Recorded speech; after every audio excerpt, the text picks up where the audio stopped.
It's an everyday thing. It's an everyday thing. It's an everyday thing when you let your nuts hang. In the criminal justice system, sexually-based offenses are considered especially heinous.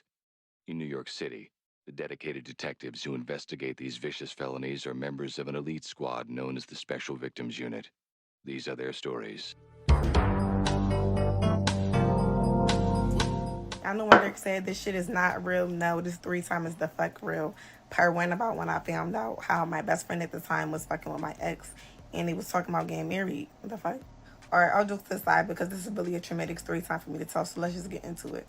Alright, so I was kind of skeptical, y'all, because of the simple fact that, like, me and him haven't dated for so long, and all the shit he did to me, like, for my friend to just be following him out the blue and following his spam, it was kind of skeptical, but at the time, her brother and him was cool, so I'm just like, well, that's her brother friend, so, like, maybe that's why they follow each other, but it's like, y'all never was following each other until now, and I peeped it, but I didn't say nothing. Alright, so we had this type of relationship. You see me, you see her. You see her, you see me. So she knew who I to talk to. I know who she be talking to. So around the time she was talking to my ex, she would always have AirPods in and be on the phone with her new boo.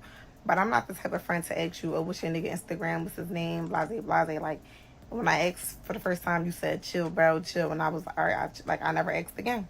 But at the same time, I'm like, as days went on, I'm like, every time I meet this girl, she's talking to somebody with her AirPods in, but I never know who it is. But like, you know, who's be my best friend. But it's like, all right, whatever. I never asked about it. But we both have mutual friends because we're close as shit, so we have mutual friends. So one of my friends basically was with her or whatever. I don't know how it went. My fault. But they basically said that they peeped like she had his number saved as something else or she seen them texting.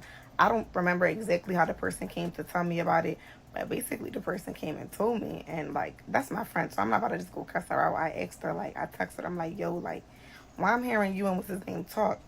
She straight off the bat say, nah. This exactly what she said. She said, nah. After I just sent you that message, all her response was nah. I'm like, what? Like, why you so calm? She like, oh no, me and him just cool the same way you and whatchamacallit cool. Like, give an example of how I'm cool with one of our male friends. That's how she cool with him. But in my mind, I'm still like, but why would you even be cool with him like that? If or like what? Like, when did my ex become your friend? But basically, I clocked her and I told her she was lying because the person who told me was right with her, near her at the time, and he was telling me like, "Yo, did you just text her because she calling her cousins and stuff, saying that you found out, she freaking out, she don't know what to say." So the person that she's reacting like this in front of is literally telling me like, "Yeah, like you just texted her because we see her going crazy, like she don't know what to do. She knows she just got caught." So I'm like, "Damn, like what?" So like 2 hours go by, she still didn't say nothing. She left me on deliver, and then she sent me like a long paragraph basically apologizing.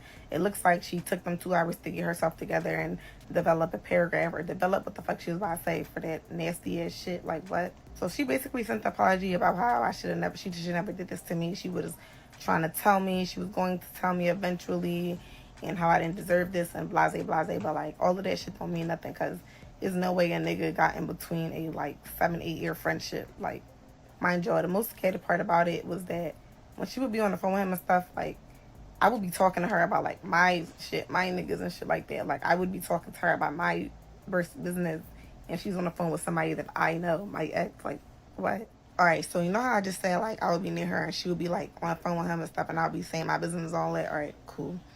So I'm not gonna lie, she was very apologetic. Like she didn't just send that one paragraph. Like she was apologizing to me very frequently, blah blah blah. But I'm not gonna lie, yo, I did take the fallout to social media because, bro, what? And it just like the reason why I took it there is because I just started hearing more and more and more. Mind you, like I said, it was a mutual friend who told me about them. She didn't know that the person in the same crib as her was the person who told me. So she's still doing all this shit in front of them. She's still talking to him after she just apologized to me, y'all. She was still talking to him. She never stopped talking to him. Eid was around this time. They both Muslim. She was talking about popping out with him on the ground before I even found out. So how was you going to tell me if y'all was about to pop out with each other like y'all boyfriend and girlfriend?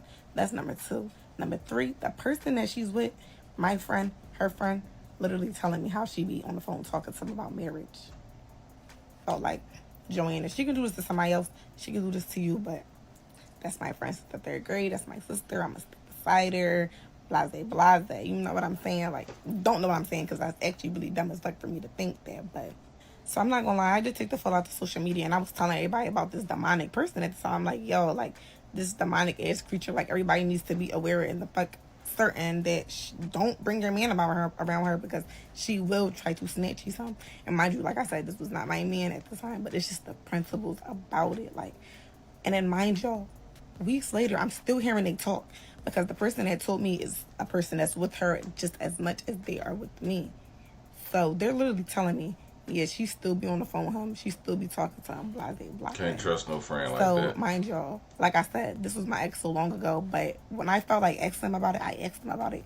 He was going to tell me. And when I asked him, yo, why he say she threw herself onto him?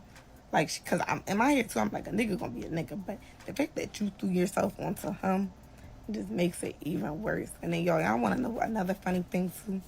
So, like I said, she never had a boyfriend or nothing. So, this mysterious guy or whatever, she asking me like, what should I wear with these cool grays for this whatever? Because he buy me some cool grays. He got her a Telfar bag, all of that.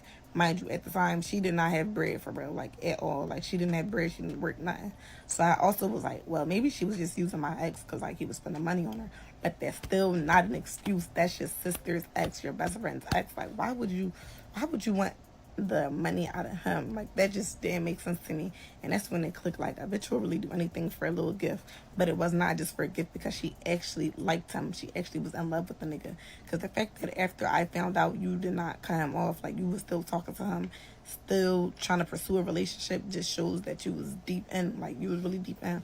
And I don't know if this part is true, but the person who told me that these people been talking for a year, y'all. A year. All the time I was with her for a year. Child. What it do, everyday people, man? It's your boy PJ. Today we back with another lit video. Back in the confessional. Yes, we staying lit, big dog. Shout out to my everyday people who rock with me every day. Shout out to my player partner, Lucky Wiz Deals. Hey, man. Y'all hit the links down below, man. We got HiveMindLabs.com. We got Mook's Coffee. We got Opulence Scents, man. Let me know which one you like the best. So let's get into it, man. I'm gonna show y'all this, cause this might make sense later. You got this fake page right here. We saw the deleted comment, and then somebody says, "Why you commenting off a fake page?" And somebody says, "Jealous. Wouldn't I have just exposed the name? Relax." Oh no, I don't know. I guess she called it delete. Somebody else commented and they deleted the comment, of course, you know. So another fake page, we all SBEX. Don't forget you was talking to somebody he was cool with, girl. She said, okay, at least I ain't sneak another female. But you snuck the dude you was talking to. And be confided in. And she said confined in. Stop making excuses. The whole world know who my ninja was after him. So this supposed to be a burn. Another fake page on OMD on my. And it says, I got T on you, girl, so we can really bring up old T from 21 through 23. Mind you, these are friends that supposedly. Nobody care about 2020, girl. And Joanne says, loud and wrong. It says, guess what? Somebody says, just come up off your real page. We know who you are. So I'm guessing this is Joanne's friend. And somebody says, so confused. Why she thinks she clocking SB like go to the gym. Ooh, they call it a fat. So yeah, this is messy, dog. Like, this is what I be talking about. We love story times, don't get it twisted. We love a good story time. But at some point, this is going to get real. Like, you can't have this many story times and a murder don't happen.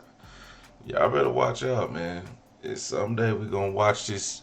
We're going to watch one of these story times. Then y'all going to see PJ come across the 5 o'clock news. So-and-so went viral yesterday because she tells a story time on the Everyday PJ channel, and her friend so and so found out and pulled up on her because she didn't like the nationwide attention that the Everyday PJ show brings to this situation. Let's get Everyday PJ on the phone. They call me. No comment. No comment. I'll speak to my lawyer. I don't know. But yeah. Anyway, this sounds like some kiddie stuff. Honestly, it sounds like somebody who was like 18, 19, maybe younger than that, 17, 18, 19. She talking about she ain't had no motion. Girl, she's 17. She barely got coochie hair. You know what I'm saying? Like, at that point in your life, you ain't even lived life yet. So, I don't know.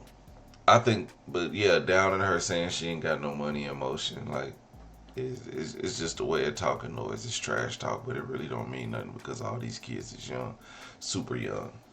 So, shout out to Joanne. I hope that she learned from this lesson that. Oh, and also about the friend who's telling all the business back of. Don't trust her either. Don't trust her. You'll never want to trust somebody who is telling you about what somebody else says about you because you're like, what was your 2 cents in this conversation? Just a fact. Something to think about. Anyway, everyday people, like, comment, and subscribe. I'm going to holler at you later. Peace.